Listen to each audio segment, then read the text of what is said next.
안녕하세요. 스스로 삶의 주인이 되다의 주인입니다. 이번 시간은 꾸준함이 나를 빛나게 함에 대하여 이야기해 보도록 하겠습니다. 우리는 꾸준히 무언가를 할 때 대단하다고 합니다.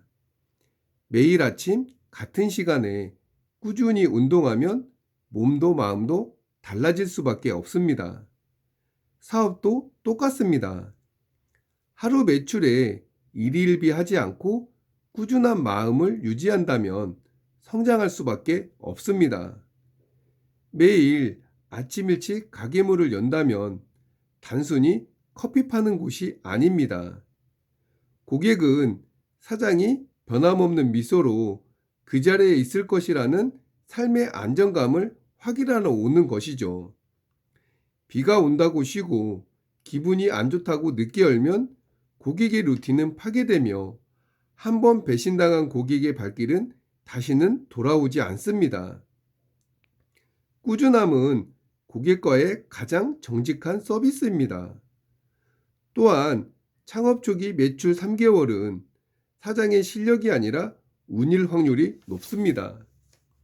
하지만 1년, 2년을 꾸준히 해오면 비로소 비가 오는 화요일엔 어떤 고객이 오는지, 날이 더워지는 5월엔 어떤 음료가 잘 나가는지 가게가 사장님에게 말을 걸기 시작합니다. 데이터가 쌓여 말을 하기 시작하는 거죠. 꾸준하지 못한 사람은 가게가 주는 이 귀한 비밀을 듣기도 전에 보따리를 쌓는 거죠. 통찰은 인내의 끝에서 피어나는 꽃이라고 했습니다. 또한 나만의 무기는 쌓아온 시간이라 할 수 있는 거죠. 아침에 반갑게 인사하며 맞이하는 모습과 정성 들인 라떼아트는 고객과의 시간의 두께입니다. 꾸준함이 쌓이면 그것이 철학이 되고 그 철학이 사람들을 끌어모으는 브랜드가 됩니다. 결국 카페 운영은 세상과의 싸움이 아니라 내 안에 게으름과의 싸움입니다. 어제보다 오늘 매출이 적을 수 있지만, 하지만 어제보다 오늘 더 정성스럽게 우유를 스팀했다면 나는 또 한 단계 성장합니다. 세상은 매출로 나를 평가하겠지만 나 스스로의 꾸준함으로 자신을 증명하면 되는 거죠.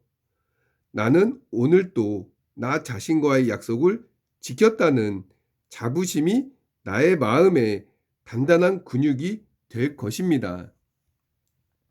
매일 아침 꾸준히 가게를 열 때 나는 승리했습니다. 꾸준함이 결국 나를 빛나게 할 것인 거죠. 분명 가게 불빛을 보고 찾아오는 고객이 생기며 단골이 될 것입니다. 꾸준하게 하는 나를 자랑스러워하시기 바랍니다.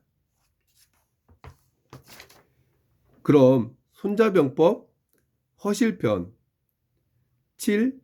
평생 성공은 성공으로 실패를 덮는 것. 시작하겠습니다.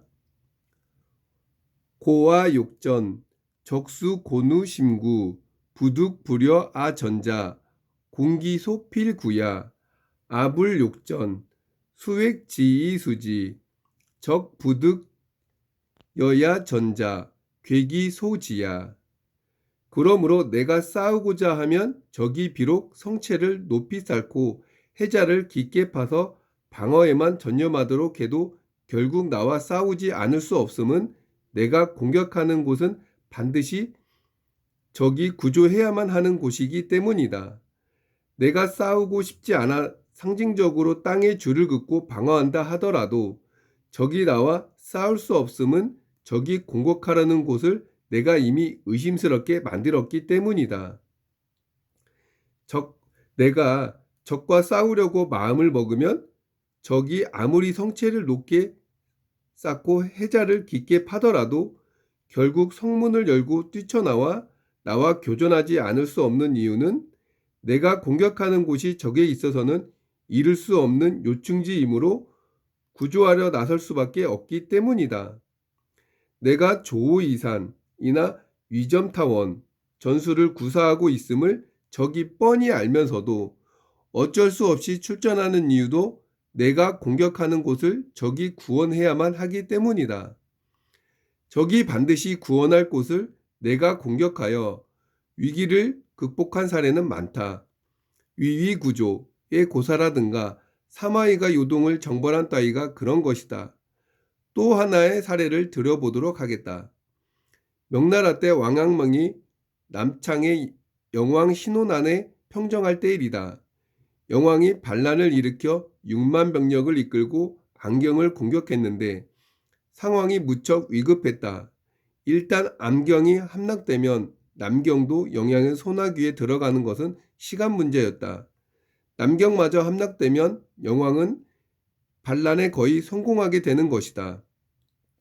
왕양명은 안경을 구하러 가지 않고 영왕의 본거지였던 남창을 공격했다. 이때 영왕이 성공할 수 있는 유일한 전략은 남창을 포기하고 안경을 취한 뒤 물길 따라 쭉 내려가 남경을 함락하고 황제에 오르는 것이었다. 기회가 없지 않았다. 당시 황제는 정덕, 황제 주조였는데 이분은 완전 망난이었던지라 대신은 물론이고 백성도 고개를 돌렸다. 그러니 영왕이 남경에 입성하여 황제를 칭하기만 하면 다들 옹립했을 것이다. 그러나 영왕은 본거지를 포기하지 못했다. 큰 것을 위해 작은 것을 희생할 줄 몰랐던 것이다. 영왕은 남창을 구하고자 철군했으며 결국 파양호의 왕양명은 부대와 대결하여 패해 생포되고 말았다. 거사는 한 달 남짓 끌고 가고 끝나고 말았다. 내가 싸우고 싶지 않아 상징적으로 땅에 줄을 긋고 방어한다.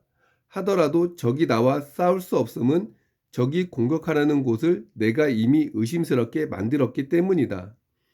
내가 적과 싸우고 싶지 않아서 상징적으로 땅에 줄을 긋고 지켜도 적이 감히 다가오지 못하는 이유는 내가 적이 다가올 노선을 의심스럽게 만들어 놓았으니 적이 감히 오지 못하는 것이다. 원문의 괴기소지에서 괴는 현대 중국어에서 얌전하다, 말을 잘 듣다, 착하다의 뜻으로 사용되지만 옛날에는 그 반대의 뜻이었다. 즉 옛날 글자에서는 어긋나다, 위배되다, 맞지 않다, 상반되다, 모순되다 등으로 쓰였다. 물론 현대 중국어에도 옛날 본뜻이 희미하게 남아있기는 하다.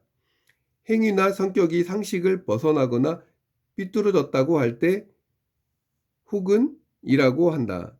그러므로 적이 오려는 노선을 어긋나게 한다는 것은 뭔가 느낌을 이상하게 하여 섣불리 다가와 공격하지 못하게 한다는 것이다. 조조는 이렇게 해설했다. 괴는 어긋난다는 뜻이다. 적의 작전 계획을 어긋나게 하고 이해관계를 보여주어 적을 혼란스럽게 만다. 조조 역시 괴를 어긋나거나 모순되게 하다의 뜻으로 해석했다. 민간 전설로 가장 유명한 사례가 제갈량의 공성계이다. 전설은 이러하다. 사마이가 대군을 이끌고 접근했는데 제갈량은 고작 1만 명의 병력으로 성을 지키고 있었다. 병력 차이가 현격하게 도무지 상대가 되지 않았다. 사마이가 공격하기만 하면 함락은 문제가 없었다. 그런데 제갈량은 태연하게 성문을 열어놓고 심지어 사람까지 내보내 성문 앞을 청소시켰는데 분위기가 편하고 여유로웠다. 사마이가 보기에 저것은 상식을 벗어난 행동이었다. 사마이는 아마 그때 병법의 이 구절, 괴기소지가 떠올랐을 것이다. 상식을 벗어난 행동으로 자신을 혼란스럽게 하여 섣불리 공격하지 못하게 하고 있기 때문이다. 만일 제갈량이 괴기소지를 역이용하고 있다면 사마이는 그 당시 정답을 찾을 수 없었을 것이다. 게다가 제갈량은 평생 신중했던 사람이다. 모험하지 않기로 유명한 사람이 제갈량이었다. 그러니 어딘가에 매복된 병력이 있을 것으로 예상하고 사마이는 철군하고 말았다. 중국번이 성을 지킬 때 했던 말이 있다. 성을 지키는 가장 좋은 방법은 묘정이라 했다. 묘정이 무슨 뜻인가? 반란군이 성 아래 당도했을 때 왁자지껄 얼마나 소란스럽던가. 그때 아군은 아무런 반응도 보이지 않고 조용히 있으라는 것이다. 성을 지키는 병사들은 뒤쪽에 몸을 숨기고 성곽퀴에도 모습을 드러내지 말라는 것이다. 반란군은 뭔가 의심스러워 섣불리 긴 사다리를 성벽에 대고 올라오지 못할 뿐더러 오합지졸 반란군들이니 성문이나 성벽을 공격하는 정교한 무기를 쉽게 만들지도 못할 것이다. 아군의 반응을 보고 다음 행동을 결정하려고 했는데 도무지 동정이 없는 것은 고사하고 사람의 그림자도 보이지 않으니 맥이 빠질 것이다. 반란군들은 대개 소란스럽게 몇 번 웅성거리더니 제풀에 꺾여 철수하곤 했다고 한다. 역사학자들은 제갈량의 공성계가 날조된 이야기라 주장한다. 정사에는 그런 기록이 없기 때문이다. 그런데 조조도 공성계에게 당한 이야기가 있다. 조조와 유비가 한중을 놓고 다툴 때 일이다. 조자룡은 별둔을 지키고 있었는데 소수의 기병을 이끌고 진지를 나와 지형을 살피던 중 조조의 대군과 맞닥뜨리게 되었다. 조자룡은 싸우면서 뒤로 물러났고 조조의 대군은 계속 추격했다. 조자룡은 진지로 돌아오자 대문을 활짝 열고 이어서 군기를 내리고 북소리마저 멈추었다. 군대의 행동은 은폐하고 비밀리에 작전을 수행하는 모습을 의도적으로 연출한 것이다. 조조는 OX 문제를 풀어야 할 상황이 되었다. 정답이 A인지 B인지 결정해야 하는 순간이 된 것이다. 문제는 아래와 같았다. 문제. 조자룡의 저 행동은 병법의 어느 구절을 구사하고 있는가? A. 상식을 벗어난 행동으로 적을 혼란스럽게 하여 섣불리 공격하지 못하도록 한다. B. 이익으로 적을 유인하고 기병을 매복하여 섬멸한다. 조조는 손자병법으로 이 문제의 정답을 찾으려 했을 것이다. 오늘 이 전쟁은 나의 계획에는 없던 것이다. 조자룡이 마련한 것이다. 만일 내가 조자룡과 마주치지 않았다면 내가 지금 이 자리에 있을 이유가 없다. 그렇다면 조자룡 저 녀석이 홈 경기를 하고 있고 나는 어웨이 경기를 하고 있는 셈이다. 저 녀석은 홈 경기이니 실함이고 나는 어웨이 경기이니 허함이 된다. B를 선택해야 맞다. 조조는 답안을 작성한 후 철군하고 말았다. 그러므로 실제 상황은 우연인 경우가 많다. 우리는 조조의 결정이 틀렸다고 말할 수는 없다. 조조의 분석은 정확했다. 조조의 결정도 완전히 정확했다. 결과적으로는 조자룡의 전략이 성공했지만 왜 조조의 결정도 정확했다고 말하는가? 한 번의 판단착오로 그 사람의 결정을 부정할 수 없기 때문이다. 리더는 하루에도 무수한 결정을 내린다. 그런 결정 중에는 생사가 갈리고 존망이 걸린 것도 있어서 그 영향력 또한 대단히 심오하다. 모든 결정이 옳고 정확할 수는 없는 것이다. 현실에서는 어떤 상황일까? 성공으로 실패를 덮고 정확으로 착오를 만회한다. 성공이 실패보다 많고 정확이 착오보다 많으면 충분하다는 뜻이다. 그런 의미에서 조조가 제출한 답은 만점이다. 우리는 조급하고 성급해야 합니다. 흥분하면 망합니다. 옆 동네에 대형 카페가 들어선다고 조급해할 필요가 없습니다. 그곳에 불편한 점을, 부족한 점을 채워주면 되는 거죠. 그것이 고객을 우리 매장으로 끌어내는 진정한 공격입니다. 저가 커피의 약점은 회전율 때문에 고객을 빨리 내보내야 하며 기계적인 멘트입니다. 우리 집만의 프리미엄 원두를 설명함과 친절한 미소와 편안한 멘트로 대한다면 저가 커피에 지친 고객은 500원을 더 내더라도 올 수밖에 없습니다. 또한 배달앱의 노예가 되기보다 한정판 메뉴나 오늘의 커피처럼 사장이 정한 시간에 고객이 줄을 서게 만들어야 합니다. 내가 정한 규칙에 손님이 적응하게 만드는 매장이 결국 살아남습니다. 또한 샌드위치, 샐러드, 와플, 붕어빵까지 손님이 찾는 건 다 팔려고 하면 주방은 엉망이 됩니다.